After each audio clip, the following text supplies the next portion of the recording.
Hari ini saya mau ajak Bapak Ibu Saudara untuk merenungkan satu bagian firman Tuhan dari Matius pasal yang kedua, yaitu firman yang sering kali kita dengar berkenaan dengan orang Majus dan bahkan sering kali dijadikan sebuah drama di dalam gereja untuk melihat bagaimana orang-orang Majus dari timur itu datang untuk mencari bayi Yesus Kristus.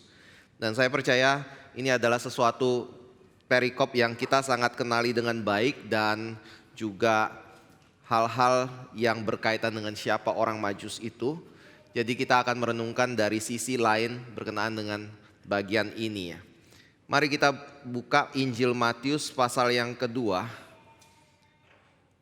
Orang-orang Majus dari timur dari ayat 1, kita akan baca sampai dengan ayat yang ke-12.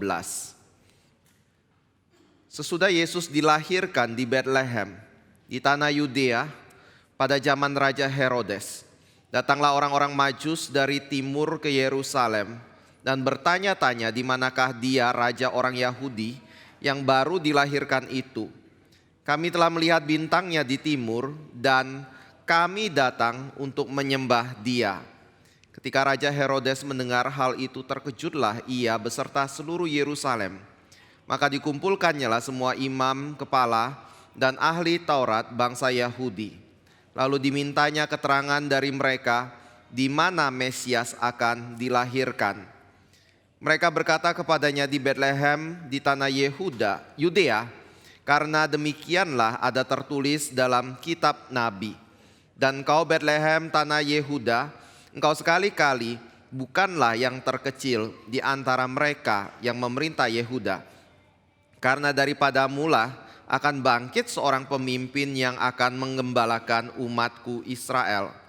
Lalu dengan diam-diam Herodes memanggil orang-orang Majus itu dan dengan teliti bertanya kepada mereka, bila mana bintang itu nampak. Kemudian ia menyuruh mereka ke Betlehem, katanya, pergi dan selidikilah dengan seksama hal-hal mengenai anak itu, dan segera sesudah kamu menemukan dia, kabarkanlah kepadaku supaya aku pun datang menyembah dia.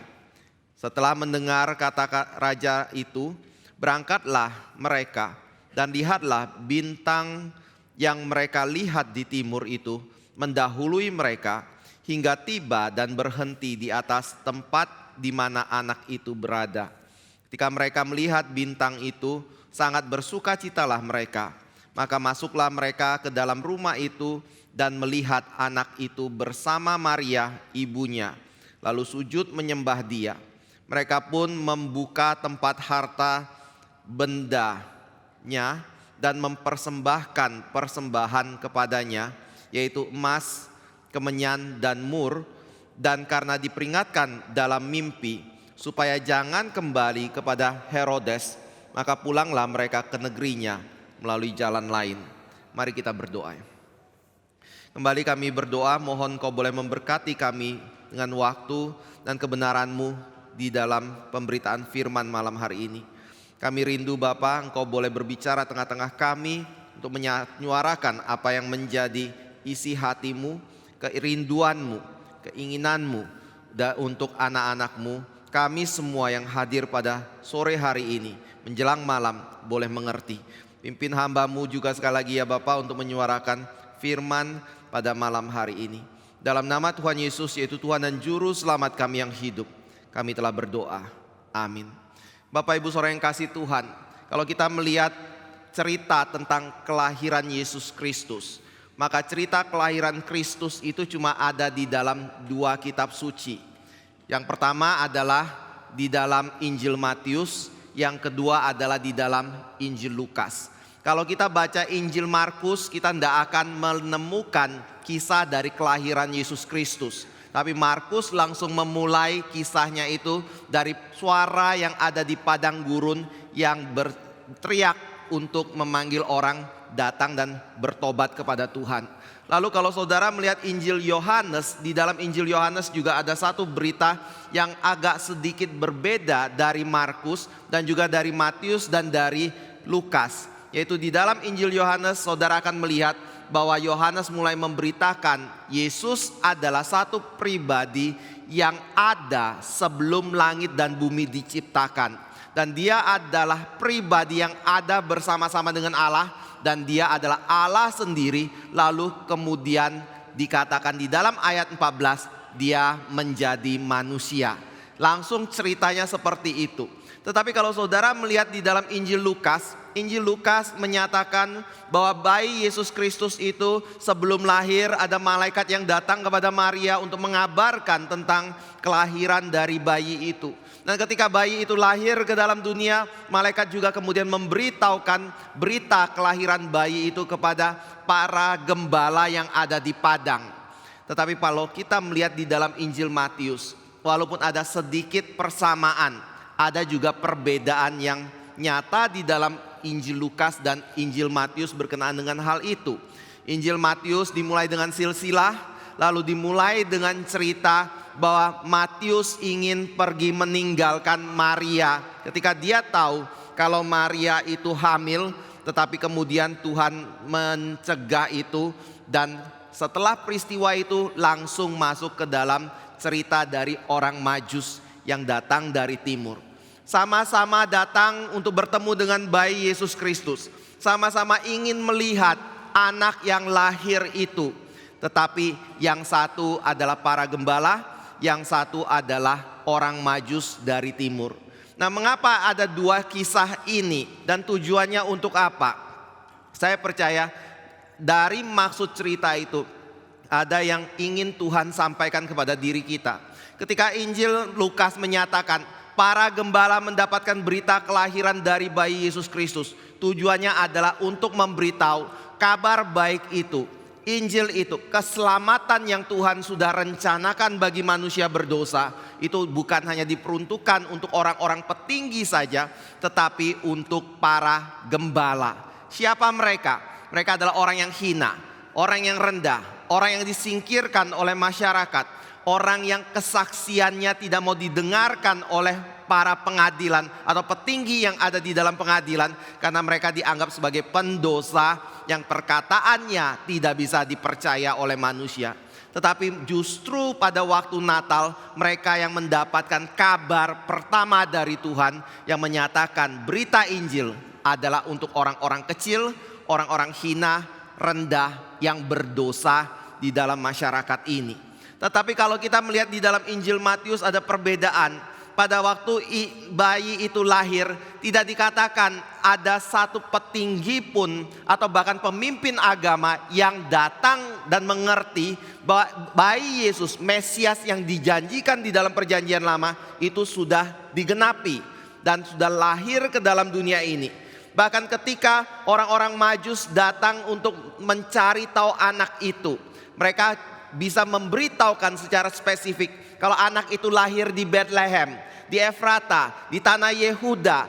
Dan pada waktu mereka mengatakan kebenaran itu, mereka cuma diam. Setelah itu pulang kembali ke rumah masing-masing, atau pulang terlibat di dalam aktivitas pelayanan mereka masing-masing, dan mereka mulai melupakan berita kelahiran dari Yesus Kristus. Tetapi di sisi lain ada kelompok yang namanya orang-orang Majus ini, yang kita tidak tahu berapa jumlahnya.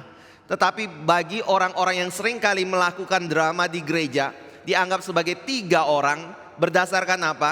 Emas, kemenyan, dan mur, seperti itu. Dan bahkan ada yang menafsirkan mereka adalah raja yang datang dari timur untuk datang dan menyembah Raja Yesus Kristus. Tetapi semua itu adalah sebuah hal yang saya percaya tidak terlalu tepat atau tidak tepat seperti itu. Dalam hal apa? Orang Majus pasti lebih dari 3 orang. Dan kenapa 3 dicatat? Karena berkaitan dengan jumlah persembahan saja. Tapi kalau saudara bayangkan dulu misalnya, ketika orang bawa emas, suatu benda yang begitu berharga sekali. Kita nggak diberitahu berapa jumlah daripada emas yang dibawa. Tapi kalau mereka menempuh perjalanan yang jauh, bawa emas hanya 3 orang, apa yang terjadi? Saya kira resikonya terlalu besar untuk perjalanan itu. Saudara bisa bayangkan, mungkin kalau membayangkan cerita kelahiran Kristus di daerah Timur Tengah seperti itu agak sulit, mungkin bisa dibantu dengan saudara nonton film silat. Ketika saudara nonton film silat biasanya ada bagian ekspedisi kan. Orang ingin ngirim barang, bawa barang ke satu tempat tertentu, mereka pasti tidak mau jalan sendirian, mereka percayakan kepada satu ekspedisi. Kalau ekspedisinya gimana? Beda dengan kita saat ini. Kita bawa ke tempat ekspedisi, kasih situ, lalu bayar, tanda terima, mereka pakai transportasi pergi ke tempat yang lain untuk menyampaikan pengiriman itu. Kira-kira mirip, ada orang yang membawa barang itu, tetapi di dalam cerita-cerita itu mereka bawa senjata. Mereka bukan hanya 1-2 orang, tetapi sekelompok orang yang membawa barang, apalagi kalau barang itu berharga. Karena di dalam perjalanan ada resiko, ancaman terhadap perampokan terhadap barang pengiriman yang mereka kirim itu. Kira-kira seperti itu. Orang Majus pergi ke Israel, ke tanah Yehuda, mencari bayi itu, membawa persembahan-persembahan yang berharga untuk dipersembahkan kepada bayi itu. Mereka nggak mungkin 3 orang, pasti lebih dari 3 orang. Ada yang mengatakan mungkin belasan orang yang pergi di dalam perjalanan menuju kepada Yehuda, Bethlehem tersebut. Dan siapa mereka? Alkitab juga tidak secara jelas menyatakan itu. Tapi paling tidak kalau kita lihat dari kata tata bahasanya, Majus itu berkaitan dengan peramal, berkaitan dengan orang-orang yang belajar astrologi dan belajar astronomi. Mereka adalah orang-orang yang meneliti perbintangan, membaca situasi yang ada di langit, karena mereka percaya bahwa apa yang ada di langit itu berkaitan dengan kehidupan yang ada di dalam dunia ini. Dan pada waktu kita melihat hal itu, kita mungkin berpikir mereka adalah orang-orang yang mistik, orang-orang yang menjadi peramal yang berkaitan dengan hal-hal gaib di dalam kehidupan mereka. Tetapi kalau saudara belajar latar belakang dari orang Majus, mereka bukan peramal seperti yang kita lihat sekarang ini yang berkaitan dengan mistik, tetapi mereka adalah para sarjanawan petinggi yang belajar dengan mendalam tentang sains dan perbintangan di dalam kehidupan mereka. Itu sebenarnya di dalam zaman dari Daniel, para peramal ini atau para Majus ini, itu istilahnya sama, adalah orang-orang yang dipekerjakan di dalam kerajaan untuk menjabat posisi yang penting di dalam kerajaan untuk menjadi penasehat dari raja ketika dibutuhkan nasihat mereka. Jadi ini adalah orang-orang Majus itu. Mereka bukan raja, tetapi mereka adalah sarjanawan yang tinggi di dalam pendidikan mereka dan memiliki jabatan yang tinggi. Dan pada waktu mereka datang menuju ke Yerusalem mencari bayi itu, mengapa Matius mengangkat diri mereka? Mengapa Matius tidak mengangkat para gembala seperti yang ada di dalam Injil Lukas? Dan saya percaya tujuan Matius untuk menyatakan hal ini adalah berkaitan dengan satu kebenaran. Injil Matius adalah Injil untuk menyatakan silsilah dari bayi Yesus Kristus, atau dimulai dengan silsilah untuk menyatakan kalau bayi itu bukan sekedar bayi biasa. Dalam pengertian apa? Kalau di dalam Lukas kita tahu bahwa dia adalah anak Allah yang lahir ke dalam dunia ini. Kalau kita lihat di dalam Injil Yohanes kita tahu dia adalah Allah sendiri yang datang ke dalam dunia ini. Tetapi kalau kita baca Injil Matius kita menemukan kalau bayi itu adalah raja yang akan memerintah segala bangsa. Loh, kok bisa segala bangsa? Karena ini berkaitan dengan nubuat di dalam Daniel pasal 7 ayat 13 dan ayat 14. Pada waktu itu Daniel melihat ada seorang seperti anak manusia yang diangkat dalam awan-awan ke hadapan Allah. Lalu kepada diri dia dikaruniakan kuasa untuk memerintah segala bangsa yang ada. Dan ketika orang Majus datang dari timur untuk mencari anak ini, saya pakai istilah anak untuk menyatakan bahwa saat itu Yesus tidak lagi berusia di balik beberapa bulan atau beberapa hari, tetapi dia sudah diperkirakan kira-kira berusia 1 sampai 2 tahun. Dan pada waktu itu, kalau kita lihat di dalam drama, mungkin kita melihat, oh bayi itu masih ada di dalam goa atau di dalam kandang domba. Tetapi di dalam bahasa Alkitab, bayi itu tidak ada lagi di dalam kandang domba, tetapi dia ada di sebuah rumah bersama mamanya dan berusia kira-kira 1 sampai 2 tahun. Kenapa kita bisa perkirakan seperti itu? Karena pada waktu Herodes merasa ditipu oleh orang Majus, dia tidak kembali ke istana untuk mengabarkan di mana bayi itu berada atau anak itu berada. Maka Herodes kemudian memutuskan berdasarkan perhitungan yang ada, perjalanan dari orang Majus menuju kepada tanah Yehuda, kira-kira semua anak yang berada di usia 2 tahun ke bawah itu harus dibunuh mati. Dari situ kita menyadari satu hal, bahwa anak itu kemungkinan pasti di atas 1 tahun. Dan itu yang membuat kita berkata bahwa bayi itu bukan lagi bayi, tetapi dia adalah batita di bawah 3 tahun seperti itu. Nah, mereka datang ke Yerusalem, datang ke Bethlehem mencari anak itu. Dan di tengah-tengah kedatangan mereka tidak ada satu orang yang gubris. Tidak ada satu orang Yahudi pun yang gelisah dan ingin mencari tahu keberadaan anak itu, kecuali Herodes, yang membuat seluruh Israel menjadi gempar pada waktu itu. Lalu apa yang mau disampaikan oleh Matius? Saya percaya di dalam berita itu Matius mau menyampaikan, kalau sampai orang Majus dari jauh, pejabat tinggi, mungkin kalau kita baca sekarang Perdana Menteri atau orang-orang kedubes besar yang menjadi wakil satu negara datang ke Indonesia, ingin mencari tahu tentang satu nubuat yang mereka percaya digenapi seperti itu. Ketika mereka datang mencari orang yang tepat untuk ditanya, ketika mendapatkan jawabannya, tetapi tetap ketika mendapatkan jawaban mereka mengabaikan itu semua. Tetapi orang Majus itu kemudian mencari dan menemukan bayi itu. Matius mau mengatakan satu hal, hai orang-orang Yahudi, kamu lihat orang dari jauh saja mau datang untuk mencari tahu anak itu. Mereka dari jauh saja mau menyembah anak itu sebagai raja. Bagaimana dengan kamu? Apakah engkau mau ketinggalan dari berita yang sangat penting ini?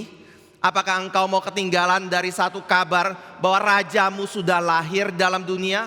Apakah engkau mau mengabaikan segala kebenaran yang dinubuatkan oleh kitab suci yang engkau klaim, engkau nantikan selama berpuluh-puluh tahun, ratusan tahun dan bahkan ribuan tahun untuk menanti Mesias yang dijanjikan Tuhan itu datang? Tetapi ternyata realitanya adalah mereka tinggalkan, mereka tidak peduli, dan mereka tidak datang untuk menyembah raja itu seperti halnya orang-orang Majus itu.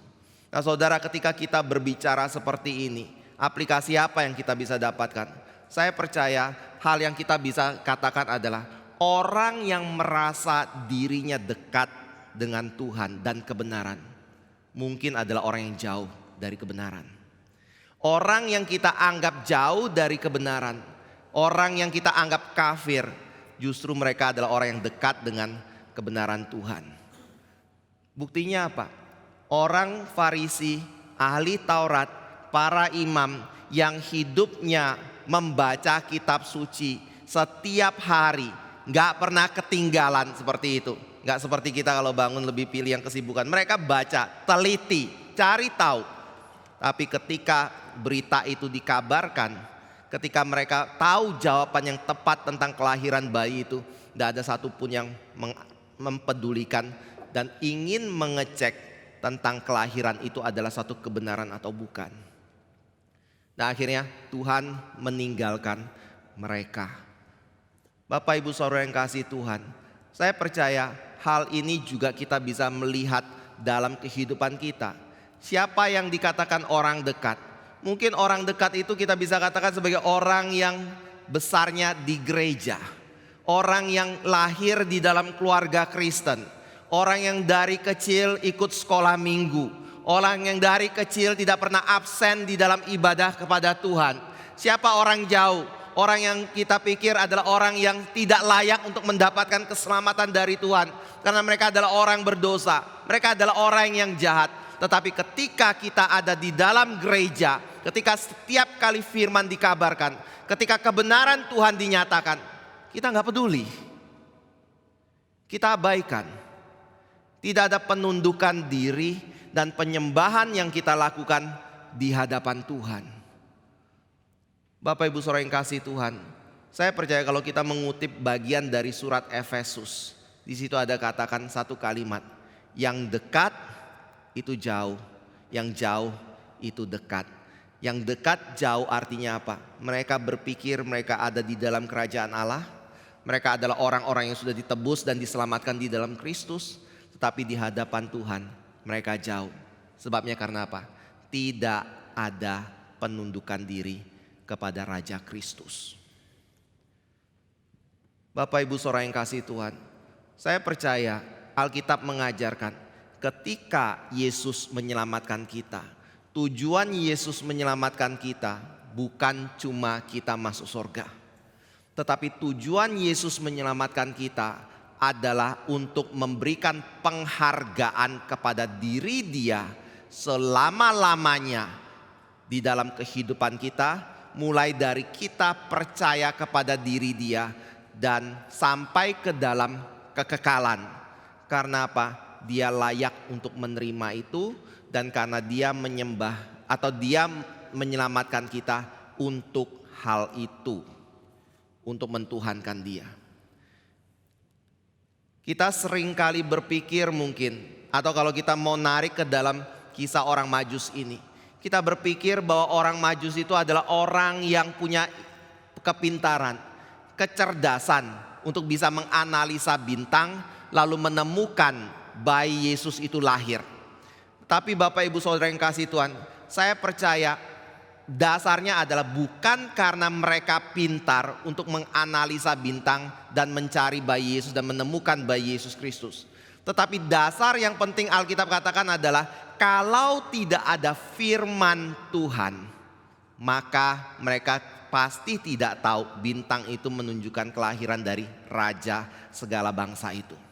Kedua, kalau ketika mereka tiba di Yerusalem menghadapi Raja Herodes, dan pada waktu itu mungkin mereka mendapatkan satu petunjuk dari orang-orang yang merupakan para imam berkenaan dengan kelahiran bayi itu.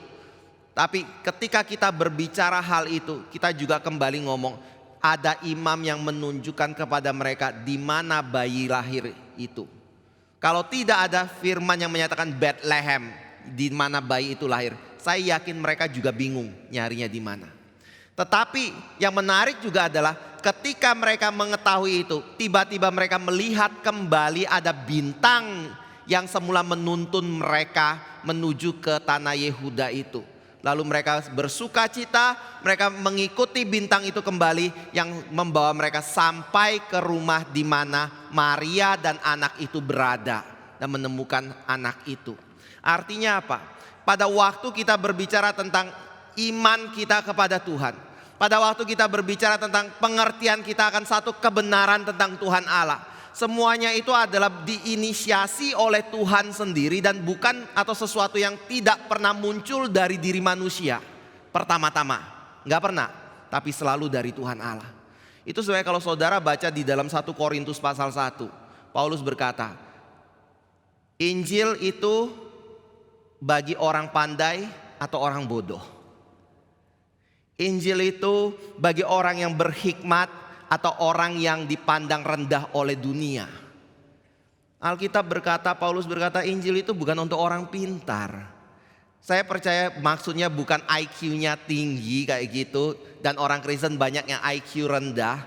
Tetapi kalimat itu menunjukkan bahwa Injil itu bukan diperuntukkan bagi orang yang merasa dirinya pintar, bukan untuk orang yang merasa dirinya berhikmat, bukan untuk orang yang merasa dirinya pandai dan tidak membutuhkan Tuhan, tetapi justru bagi orang-orang yang rendah, yang tahu dirinya berdosa, yang kemudian dikaruniakan oleh Tuhan kebenaran Dia, salib Dia, dan datang kepada Kristus. Supaya apa? Paulus berkata, supaya dunia tidak menyombongkan dirinya sendiri, tetapi nama Tuhan yang ditinggikan. Bapak Ibu Saudara yang kasih Tuhan, itu berarti bahwa pada waktu kita berbicara tentang kebenaran, Alkitab secara jelas menyatakan inisiatif seseorang mengerti kebenaran itu pasti bersumber dari Tuhan, bukan dari diri kita sendiri. Dan Roma pasal yang ketiga mengkonfirmasi kebenaran itu. Tidak ada seorang pun yang datang dan mencari Allah. Semua manusia berdosa, semua manusia jahat. Jadi kalau kita bisa datang mencari Allah, sebabnya karena apa? Karena kasih karunia dari Tuhan Allah. Nah, ini membuat kalau kita paham dengan baik, kita tidak akan berkata Tuhan mau monopoli hidup saya ya. Tuhan mau otoriter atas kehidupan saya. Dia mau menguasai hidup saya padahal saya punya kehidupan saya sendiri begitu. Dia jahat, dia adalah diktator. Bapak Ibu Saudara yang kasih Tuhan, saya percaya kalau kita mengerti nasib kita yang sepantasnya kita terima adalah kebinasaan, bukan keselamatan. Kita nggak akan ngomong kalimat itu. Tetapi yang kita akan lakukan adalah kita bersyukur kepada Tuhan. Kenapa kita yang adalah ciptaan Dia, yang memberontak terhadap Dia, mau Dia tebus, dan ketika Dia tebus, caranya adalah membayar lunas kita dengan nyawa anak tunggalnya. Itu hal yang di luar dari pengertian kita, tetapi itu yang dilakukan oleh Bapa. Itu yang dilakukan oleh Yesus Kristus bagi diri kita.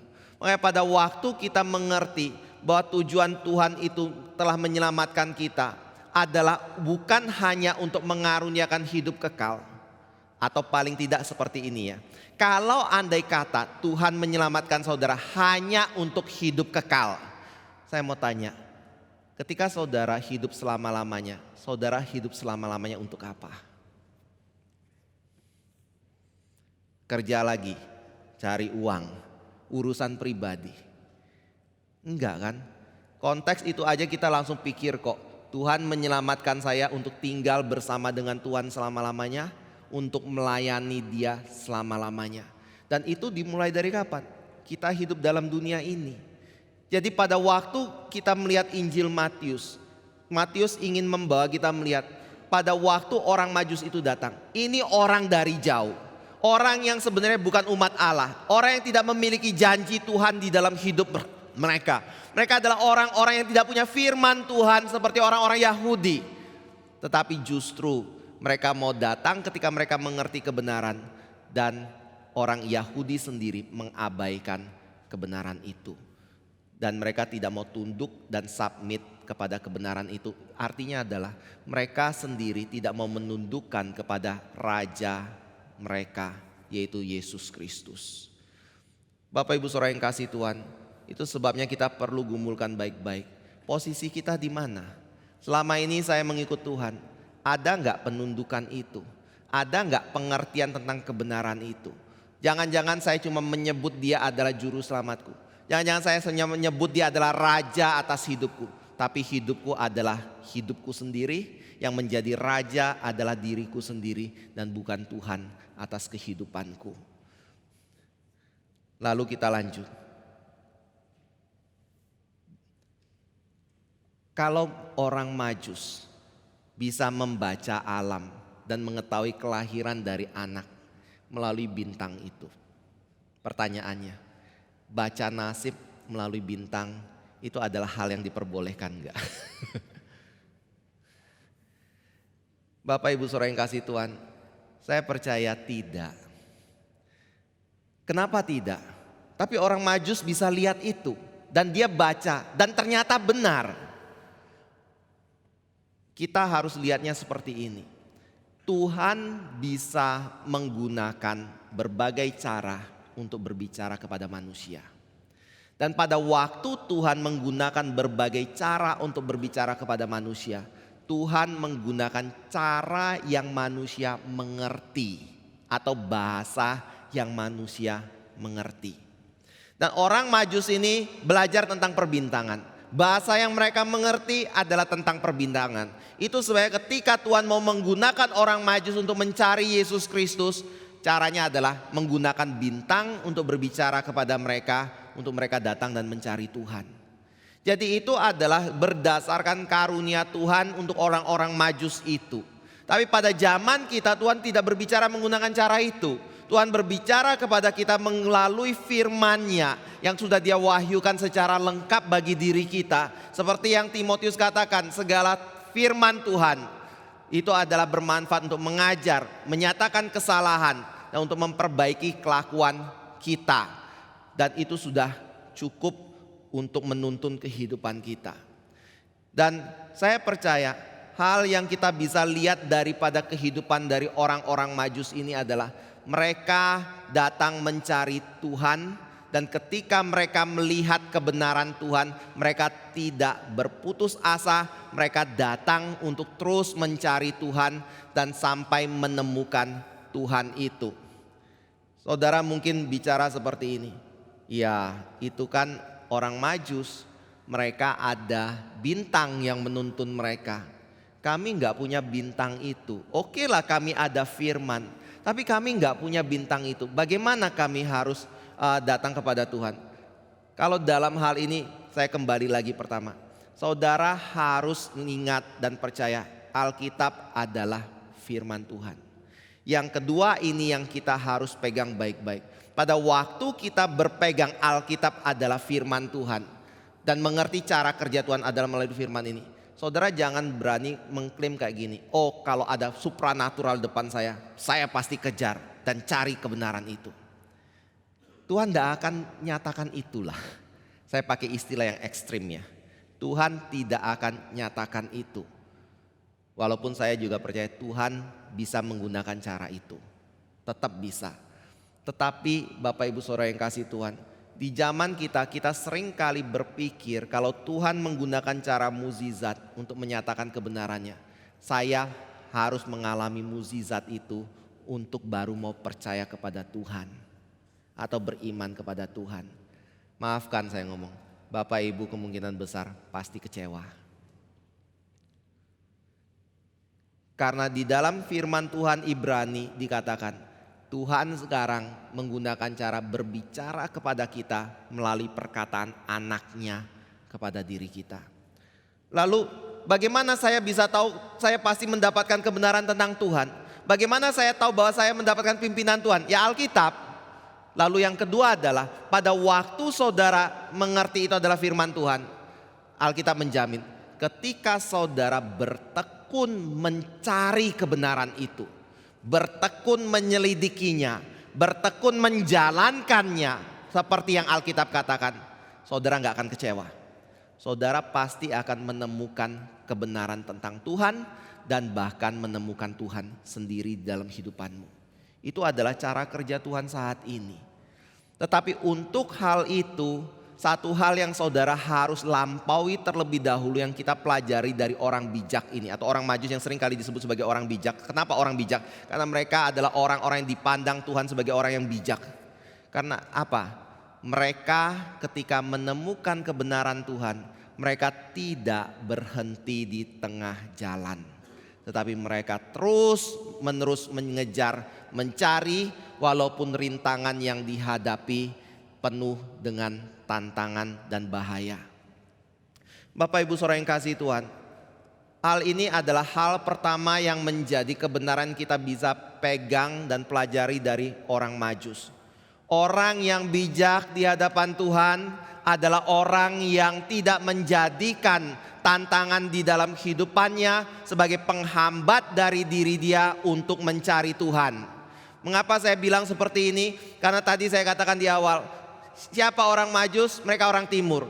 Dari wilayah timur mana? Persia. Mungkin itu adalah daerah Iran sekarang ini. Ketika jalan menuju Yehuda, ada bahaya enggak? Ada. Bahayanya apa? Pertama, mungkin mereka harus menghadapi raja mereka saat itu, yang berpikir bahwa mungkin mereka adalah pemberontak karena mereka lebih memilih untuk menyembah raja yang enggak jelas dari mana, yang berarti tidak mengakui pemerintahan dari raja mereka. Kedua adalah pada waktu di dalam perjalanan mereka menemukan bahaya-bahaya yang harus dihadapi. Tetapi itu tidak menghentikan langkah kaki mereka. Mereka terus datang. Dan ketika mereka tiba di Yerusalem, mereka bertemu dengan Herodes. Herodes adalah anteknya Raja Romawi. Dan pada waktu mereka berkata, Kaisar ini sudah lahir, Raja ini sudah lahir, kami mau mencari dia. Saudara, yang paling berbahaya itu siapa? Selain anak itu. Saya percaya orang Majus itu juga berbahaya. Karena mereka dianggap sebagai pengkhianat dari Roma. Tapi itu tidak mencegah mereka untuk mencari bayi itu. Mereka terus mencari dan akhirnya menemukan bayi Yesus Kristus. Bapak Ibu Saudara yang kasih Tuhan, kita di dalam zaman ini ketika kita mengikut Tuhan, kita seringkali diberikan satu pemahaman bahwa kalau mengikut Tuhan itu diberkati Tuhan. Kalau mengikut Tuhan, segala yang kita jalani akan disingkirkan dari kesulitan sehingga kita bisa mengikut Tuhan dengan baik dan diberkati Tuhan.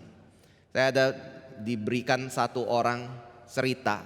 Waktu itu mereka satu keluarga pergi ke satu kota yang lain untuk bekerja mencari uang, karena mereka merasa di kota di mana mereka berasal itu adalah kota di mana tidak terlalu baik untuk berdagang. Akhirnya mereka pergi keluar kota, tempat yang agak terpencil seperti itu. Mereka membuka toko dan akhirnya tokonya sangat maju sekali. Lalu ada orang datang kepada saya lalu bertanya, kira-kira itu berkat dari Tuhan atau bukan? Saya waktu itu ngomong, kita jangan jadikan patokan untuk menilai seseorang diberkati oleh Tuhan dari usahanya yang maju, hartanya yang banyak.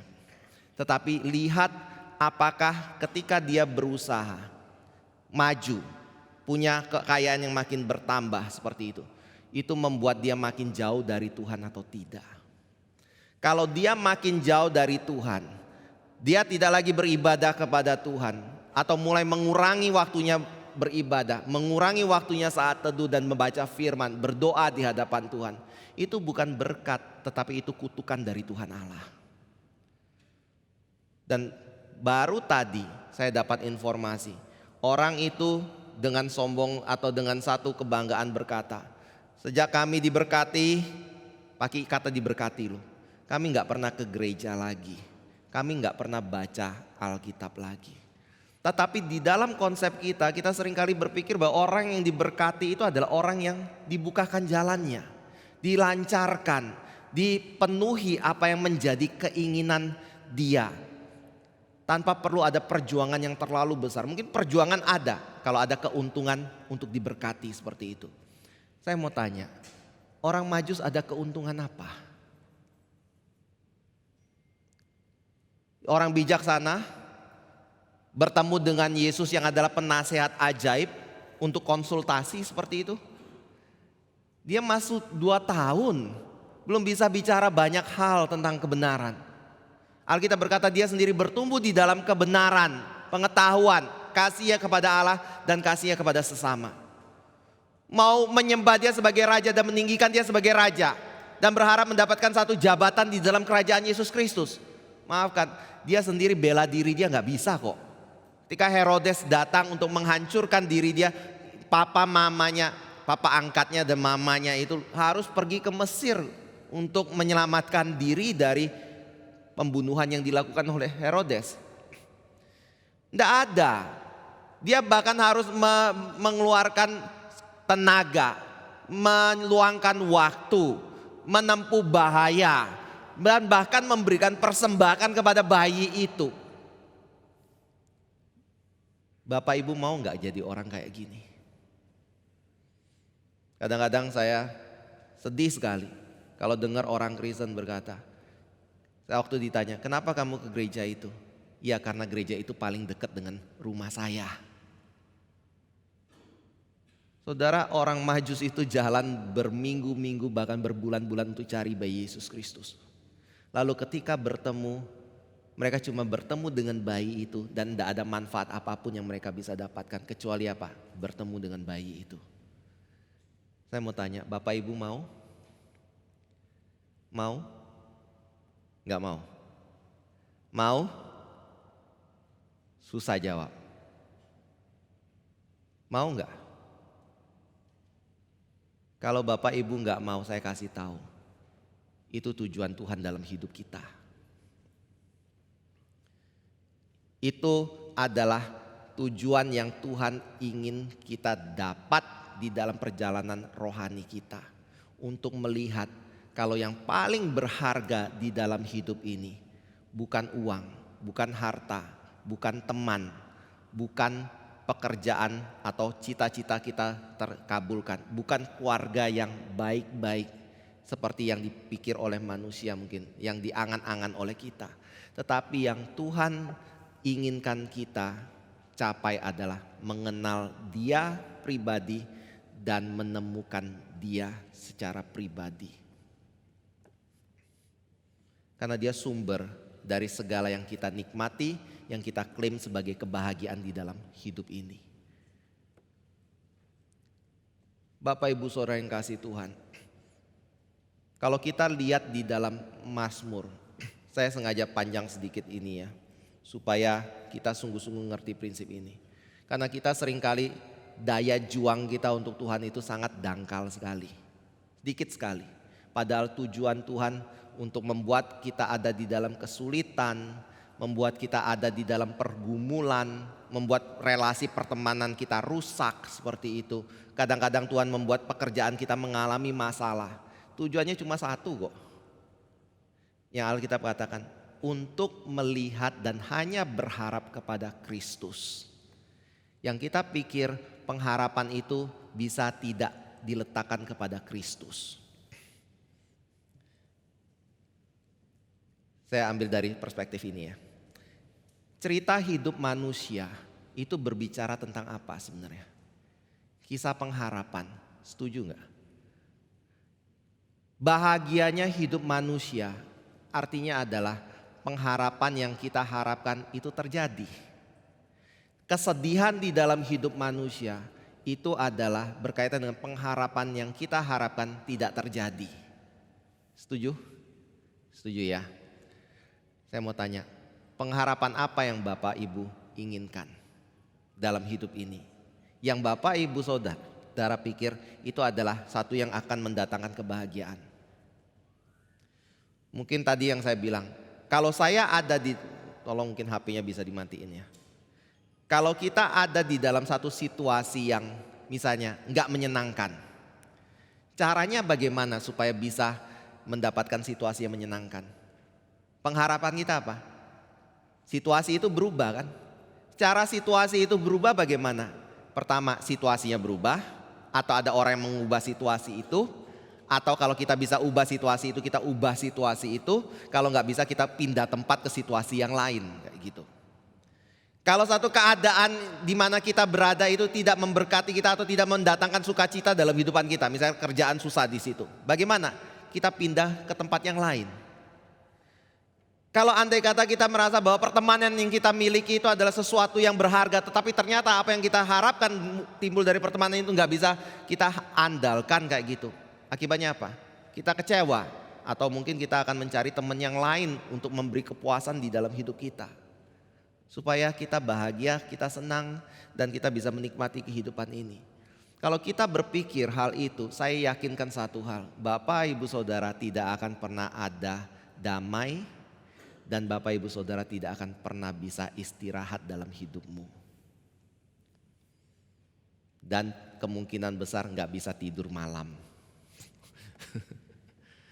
Karena tujuan hidup kita bukan untuk itu. Kebahagiaan kita sumbernya salah. Tuhan ingin kita mendapatkan kebahagiaan bersumber dari pribadi Tuhan secara langsung. Itu yang Tuhan didik.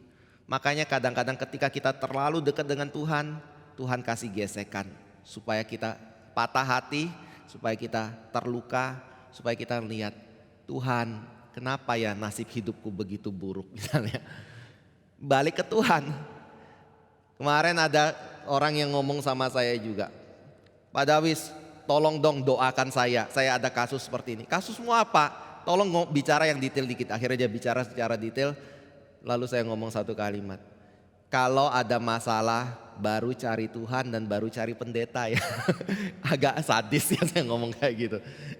Tapi dia ngomong kayak gini, iyalah justru karena ada masalah baru saya membutuhkan pendeta sama membutuhkan Tuhan. Oh kalau gitu mulai hari ini saya turut doakan. Poin salah satunya adalah supaya engkau diberikan masalah yang banyak. Supaya cari Tuhan kayak gitu ya. Saya percaya bijaksana Tuhan mengajarkan tanpa perlu ada masalah. Kita harusnya cari Tuhan. Jangan jadikan hidup kita itu segala sesuatu yang ada penghalang untuk mencari Tuhan. Justru iman kita teruji ketika ada persoalan, kesulitan, kita terus maju. Tidak diizinkan atau mengizinkan diri kita mundur dari masalah itu. Dan itu namanya iman. Kalau baik-baik datang Tuhan, ya semua orang bisa. Tapi kalau sulit datang ke Tuhan, itu namanya iman. Jadi pertama, siapa orang yang bijak? Orang yang bijak adalah orang yang tidak menjadikan keadaan, situasi, penghalang bagi diri dia untuk datang kepada Tuhan. Yang kedua adalah siapa orang bijak? Orang yang bijak adalah orang yang tetap mencari Tuhan, mengejar Tuhan, walaupun dia melihat segala orang yang ada di sekitarnya tidak peduli akan Tuhan. Bapak Ibu Saudara yang kasih Tuhan, orang Majus ketika sampai di Yehuda, apa yang mereka lakukan? Tanya Herodes, karena di dalam pemikiran mereka bayi mungkin harus lahir di kerajaan. Waktu tanya Herodes, Herodes nggak tahu. Tanya para imam, imam tahu. Tapi mereka nggak ada yang ngomong sama orang Majus, ayo sama-sama kita pergi ya, cari bayi itu. Untuk kita lihat kebenaran itu. Mereka nggak peduli. Lalu tanya, mungkin sebelum tanya kepada Herodes, tanya kepada para imam yang dipanggil oleh Herodes. Mereka tanya kepada orang-orang di pinggir jalan. Bapak Ibu Saudara yang kasih Tuhan, kita kemarin baru ada pernikahan dari anak presiden. Kira-kira saya mau tanya, ada nggak satu orang Solo yang nggak tahu hari itu anak presiden menikah? Nggak ada kan? Kemungkinan besar semuanya tahu dan bahkan di luar dari Solo juga tahu. Mungkin seluruh Indonesia juga tahu kalau anak presiden itu menikah. Tapi pada waktu bayi Yesus lahir ke dalam dunia ini, yang disebut sebagai raja di atas segala raja itu lahir dalam dunia ini. Yang seharusnya menjadi headline news dari semua surat kabar, kalau ada surat kabar kayak gitu. Ternyata ketika tanya orang Yahudi satu persatu, gak ada yang tahu. Saya dengar bayi Yesus, bayi Mesias itu, raja di atas segala raja lahir. Pada satu orang Yahudi, sorry ya, saya gak dengar berita itu. Kamu salah informasi gak? Tanya satu-satu seperti itu sampai kepada Herodes, pada imam. Imam juga gak peduli. Cuma satu-satunya orang peduli adalah Herodes. Tapi ketika Herodes peduli, seluruh Yerusalem gempar. Mengapa gempar? Karena yang peduli adalah orang gila. Yang peduli adalah orang yang tidak segan-segan membunuh ibu mertuanya, membunuh saudaranya laki-laki, membunuh anaknya sendiri, membunuh istrinya ketika dia curiga mereka akan merebut tahtanya. Dan dia tidak segan-segan untuk memenjarakan orang-orang penting di dalam kota itu ketika dia mau mati. Dan dia perintahkan, kalau saya mati maka engkau harus bunuh semua orang yang dipenjarakan ini. Karena apa? Karena dia tahu ketika dia mati gak ada orang yang mau menangisi diri dia. Makanya supaya ada tangisan untuk diri dia, dia buat semua orang itu yang dipenjarakan, ditangkap itu dibunuh pada waktu dia mati. Ini orang gila. Makanya ketika dia mendengar bahwa ada bayi yang akan merebut tahtanya, lahir dalam dunia ini. Ketika dia mulai gelisah tentang keadaan itu menggemparkan seluruh Yerusalem. Tetapi gempar karena apa? Dia merasa terancam. Yang lain bagaimana? Gak peduli. Dan siapa orang yang sering kali menjadi penghambat kita untuk datang kepada Tuhan dan mengejar Tuhan? Pertama, mungkin pendeta. Kedua, pengurus gereja. Atau keluarga kita yang mengklaim mereka adalah orang yang percaya kepada Tuhan, tetapi hidupnya tidak karuan. Saudara, Orang Majus ini bagaimana ketika bertemu dengan orang-orang yang seharusnya dianggap pemimpin agama yang mempedulikan pengajaran yang mereka ajarkan dan percaya kepada pengajaran yang mereka ajarkan, tetapi ternyata hidupnya tidak dalam kepedulian itu. Yang munafik itu, yang mengenakan jubah seperti seorang yang takut Tuhan tetapi sebenarnya adalah orang yang tidak peduli dengan urusan Tuhan. Ketika saudara menemukan orang seperti ini di dalam hidupmu, saya mau tanya, masih kejar Tuhan? Masih cari Tuhan? Atau justru saudara akan ngomong kayak gini, ya dia aja yang punya jabatan di dalam gereja kayak gitu, ngapain saya mau susah-susah pelayanan. Dia aja yang menjadi pengurus gereja dan jadi hamba Tuhan gak peduli, ngapain saya harus berkorban untuk melayani Tuhan dan mengeluarkan uang dan tenaga untuk Tuhan. Kita bisa begitu loh. Tetapi Alkitab berkata orang yang bijak tidak membuat dirinya dikecewakan oleh orang-orang yang ada di sekitar, yang tidak peduli tentang kebenaran Tuhan dan tidak peduli untuk menyembah Tuhan dalam hidupannya, dan dia tetap mengejar kebenaran itu, mempedulikan kebenaran tentang Tuhan dan menyembah Tuhan di dalam hidup dia. Itu adalah orang yang bijak. Yang ketiga, siapa orang bijak? Mereka adalah orang yang bisa dikatakan mengabaikan ekspektasi mereka tentang Tuhan dan menyembah Tuhan itu. Saudara, kalau kita datang untuk mencari raja, salah enggak orang Majus itu mencari raja di istana Herodes? Saya yakin tidak kan? Karena ekspektasi kita, raja itu adalah orang yang harusnya lahir di sebuah istana. Ada dayang-dayang yang menjaga dia, ada segala kemewahan yang menyertai diri dia. Dan ada penjaga yang menjaga diri dia. Tetapi ketika dia datang ke istana gak ada informasi tentang dia. Dan ketika kita datang ke tempat di mana harusnya kabar itu diberitakan, gak ada satupun yang mengenal tentang dia. Sampai akhirnya harus ada bintang yang menuntun diri mereka, baru dia tahu atau mereka tahu di mana tempat bayi itu atau anak itu berada. Dan ketika mereka melihat anak itu, yang ditemukan apa? Alkitab bilang cuma ada mamanya dan cuma ada anak itu, yang lain gak ada. Rumahnya gimana? Mungkin sangat sederhana sekali, mungkin gubuk, mungkin kalau kita pergi ke orang yang miskin, kira-kira rumahnya seperti itu. Saudara, kalau kita datang mencari Yesus, kita menemukan Yesus seperti itu, apa yang kita lakukan? Bisa-bisa kita pulang loh.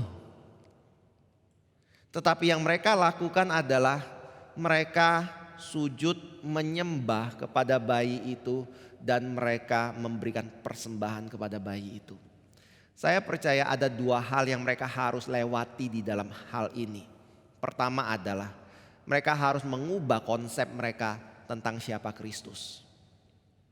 Dan saya percaya setiap orang yang mau mengikut Tuhan, pasti ada konsep pikir dia, gaya hidup dia, kebenaran yang dia sebelumnya pegang sebagai satu kebenaran yang diubah oleh Tuhan. Karena tidak sesuai dengan kebenaran Tuhan. Itu adalah hal ketiga yang saudara harus lampaui untuk bisa menjadi orang yang bijak. Kalau saudara selalu berpegang pada prinsipmu, kebenaran menurut dirimu, walaupun Tuhan sudah berbicara tentang kebenaran, saudara merasa bahwa itu adalah sesuatu yang saya nggak mau pegang, nggak mau peduli, di luar dari logika saya, pemikiran saya, hal yang saya anggap bernilai. Saudara yang rugi. Bagi Tuhan itu bukan orang yang bijak. Yang keempat adalah yang merupakan poin yang kedua di situ yang harus dilewati. Dia harus melewati kemuliaan diri dia, merendahkan diri dia di hadapan raja itu. Saudara, orang Majus, orang yang tinggi, pejabat penting yang sujudnya di hadapan raja dan disembah oleh orang yang di bawah dia. Ketika dia bertemu dengan anak itu, saya percaya dia tidak akan mengalami kesulitan kalau anak itu ada di istana. Tapi anak ini bukan di istana, anak ini di sebuah gubuk. Gak ada orang lain di situ. Nggak ada prajurit, nggak ada kemewahan sama sekali yang mengindikasikan kalau dia adalah raja dari segala raja. Tapi pada waktu dia bertemu dengan anak ini, dia sujud dan menyembah anak ini. Mungkin saya tekankan satu hal, bukan mamanya ya, tapi Alkitab bilang anak itu yang disembah, hanya anak itu saja. Dan itu berarti dia harus membuang jubahnya, harga dirinya, kedudukannya, kehormatan yang dimiliki untuk menyembah anak itu. Bapak Ibu Saudara yang kasih Tuhan, dosa membuat kita merasa tidak butuh Tuhan. Dosa membuat kita adalah berpikir kita adalah Tuhan atas hidup kita sendiri. Dosa membuat kita berpikir bahwa segala sesuatu harus ada di dalam kontrol dan kendali saya. Tuhan itu sebagai satu penolong saja ketika saya sudah tidak ada kendali terhadap kehidupan saya sendiri. Tapi itu namanya dengan saya menyombongkan diri. Kalau saudara ingin mengakui dia adalah raja atas hidupmu, Tuhan atas hidupmu, saudara harus buang segala kesombongan itu. Saudara harus rendahkan diri di hadapan Tuhan dan menyembah diri dia. Itu orang bijak. Jadi apa yang kita pelajari? Orang bijak adalah orang yang tidak menjadikan jarak, keadaan, penghalang untuk mencari raja itu. Orang bijak adalah orang yang harus tetap mencari dan tidak diganggu atau dihambarkan oleh orang-orang lain yang tidak peduli tentang Kristus dan kebenarannya. 3, orang bijak adalah orang yang rela untuk mengubah konsep pikir dia. Hal-hal yang dia pikir Tuhan itu harus begini dan begitu, tetapi ternyata ketika kitab suci menyatakan Tuhan itu tidak seperti yang kita pikirkan, kita lebih rela mengubah pikiran kita dan pengertian kita untuk sesuai dengan kitab suci. Yang keempat, orang bijak adalah orang yang lebih memilih mengorbankan ego dia, merendahkan diri dia untuk menyembah kepada Tuhan yang adalah raja dia. Kiranya Tuhan boleh berkati kita melalui firman yang kita boleh renungkan pada malam hari ini. Dan saya berdoa kita semua boleh sungguh-sungguh belajar dari kebenaran ini. Karena yang penting itu adalah Tuhan menilai diri kita, bukan kita menilai diri kita. Kalau nilai diri kita terhadap diri kita tidak sesuai dengan Tuhan punya penilaian terhadap diri kita, gak ada gunanya. Tapi kalau Tuhan menilai diri kita dan kita menilai diri kita seperti yang Tuhan nilai, baru Tuhan puji kita sebagai orang yang bijak.